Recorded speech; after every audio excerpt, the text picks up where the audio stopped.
Whoa! This is take two because my phone docks my email halfway through the recording. Well, not halfway, at the end of the recording because I stopped, but you get what I mean. So I have to do it all over again.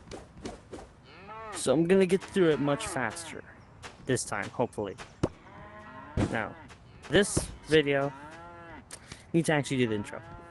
This video will be about how I build my bases like in my drawings. And how you can do the same.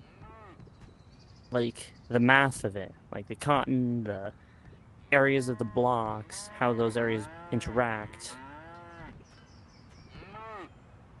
Yeah. Now, first thing, for both the floors and walls and ceilings, I guess I shouldn't have used the word both. It always has a 4 by 4 by 4 space between them. So the wall isn't on this block and the ceiling isn't on the wall. They're not touching. That way, the math just works out way better for cotton blocks and stuff. In addition, if you want your base to look a bit nicer, you can put blocks like this around the outside of it. I'm not going to be filling in the whole thing just because that'd take too long. At least not until I put in the pillow plants. Now for the pillow plants, once you are at 3,000 cotton, placing down the amount you can, I mean, I'm out of cotton right now. If you place down all the pillow plants you can at 3,000 cotton, it'll be exactly 5,000 each time you harvest it. Since it's 10 pillow plants, 500 per pillow plant. Yeah. Once I get those going, which is now, I will now be swimming in cotton. There, now I'll just be nicer when it gets matured. Alright, now I can actually start building the base better.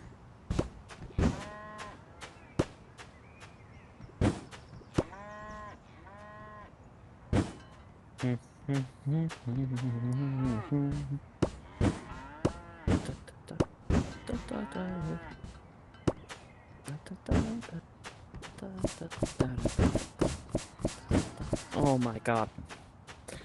Right, so another reason why putting these, why I like putting these down is because it makes it a lot easier to put on walls. They probably should have just done that. And if you're having a base on the ground, would be the floor, so you don't have to put those on the bottom floor. Alright? Boom. Headshot. This video is gonna be full of references.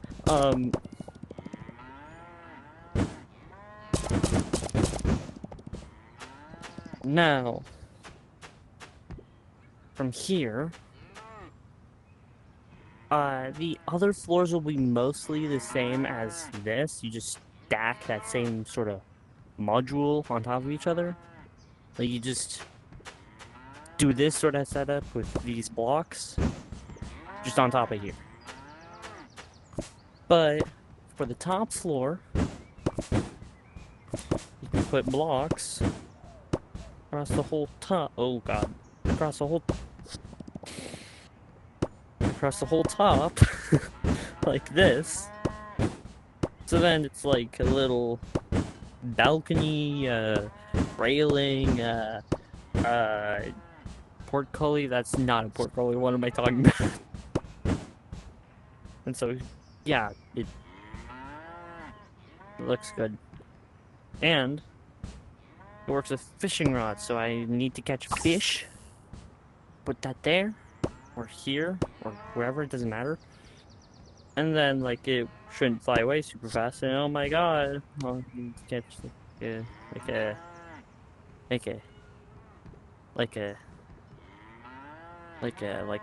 like a niblet, or a different niblet.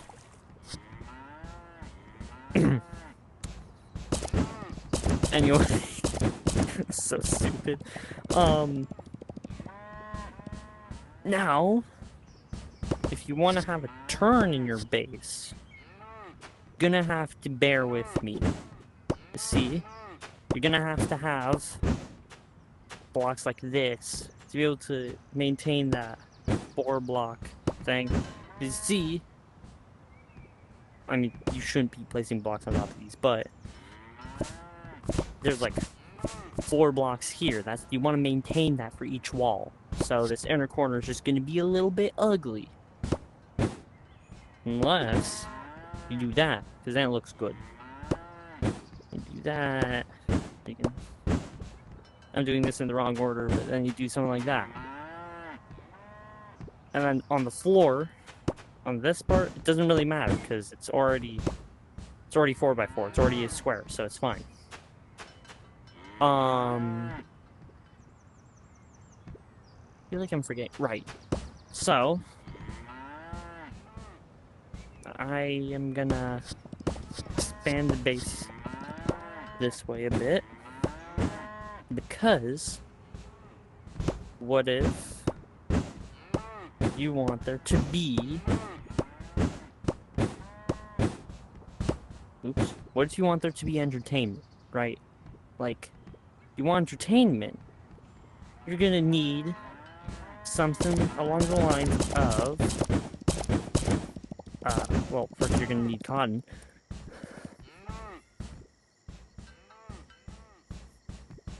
You'll need pet arena. I like to place it in like the middle of a 16x16 area because then it's just 2 blocks of space on every side. And I like to have 2 blocks of space because it's just nice if you're interacting with it. And that goes for the card trader too. You can have the sides be up against the wall, but although it does naturally give you 1 block of space, like I can't place it closer to this block, but I like having an extra block just because then you can be standing back or you can like waddle around a bit. Also keep in mind these can be destroyed, so like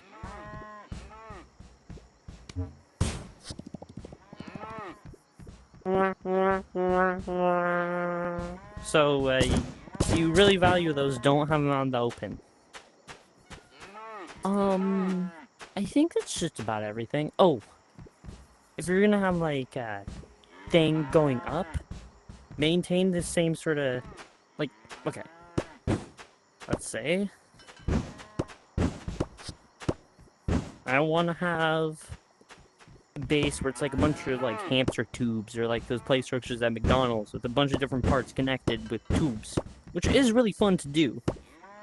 You simply just, with the mixture of that inside corner tech I showed you, you can also, well, you also have to just maintain the same thing. Because then if there's like, I don't know, the top of a house over here or something, you can just, boom, entrance. I hope you see what I mean, because I'm out of cotton. Stuffing. And, also, no, that's everything. Yeah, that's everything. My phone didn't leak my, home address or anything this time. Yay! It's hyperbole, but still, don't worry about that. Outro time. Well, I need to make sure I got everything. Oh, yeah, I should say one more thing. If you're gonna build down, having these first is really helpful. Because, again, you should always maintain that pattern.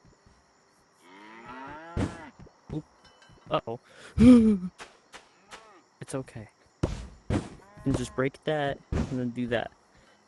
You can just do something like that. I don't think I would really be able to do that with the terrain. I can, but you see what I mean. Crab holes. Okay, if you're having a fishing base, and you want to be above and beyond. You should have crab trap holes to be able to, you know, do that too. What you'll need... Is that too close? No, it's not. 3x3 areas, pretty good, but honestly, as long as you can have a grid pattern, then you can in, again, a grid pattern so that you can still walk around. Then, to do a proper crab trap, you'll need it to be 4 blocks deep. So, let me... There. Now, this is going to be tough to explain, but you'll need, like, to start with one of the crab trap holes, alright? This will have a floor, like, oh god, like so. People probably won't grief these. Like, they won't come underwater and grief this, I don't think. I mean, people might see this, if this video blows up, and then a lot of people see it, they're probably going to say, oh yeah, well, I'm going to grief it anyway. But, as of now, people don't grief it like that. Let me put this up.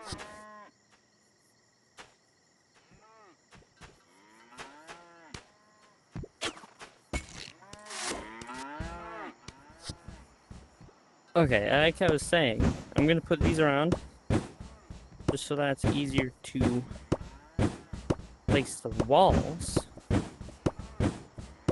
I'm kind of going on and on at this point,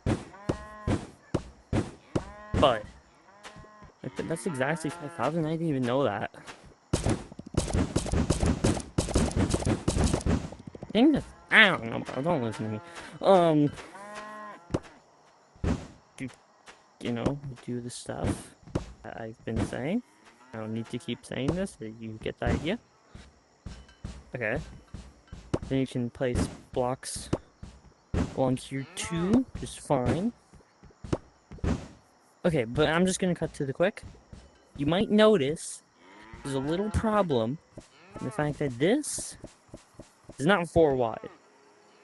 It's a really simple solution. You just use these. And then the floor for all of these, if I can manage to place a block, would be like that.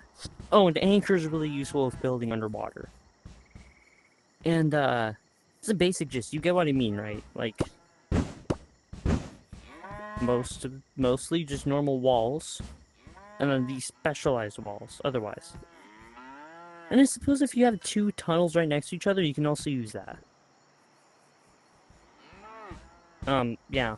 I think now that's everything. Yeah.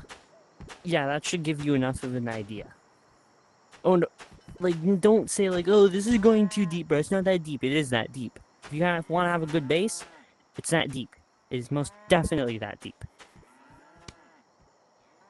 Alright. Now, if you watch to the end, or even just watch that at all, thank you. I appreciate you, mate.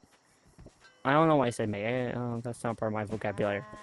And thank you for bearing with me through this probably pretty bad video. And I hope this helps you build better bases.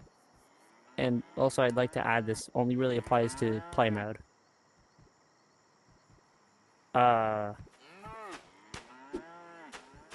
And now, I guess I'm gonna clean them up. Ooh.